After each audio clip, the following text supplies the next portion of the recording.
শাকের তরকারি করব। এর মধ্যে আলু, রাঙা আলু, বেগুন, কুমড়ো সব সবজিকে সঙ্গে লঙ্কা দিয়ে পাঁচফোড়ন দিয়ে ভেজে নিলাম।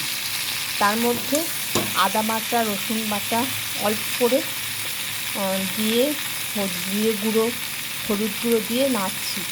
এবার এর মধ্যে শাকটা দিয়ে দেবো। ভালো করে ভাজা হয়ে গেলে, আমার ভাজা হয়ে গেছে ভালো করে, এবার এর মধ্যে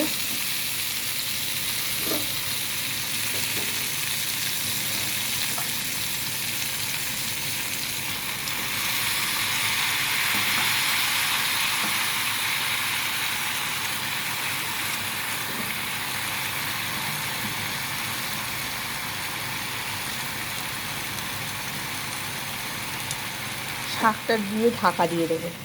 ঢাকা দিয়ে দেবো, পরিমাণ মতো নুন দেওয়া আছে, চিনি দিলেই রান্না হয়ে যাবে পুঁই শাকের তরকারি।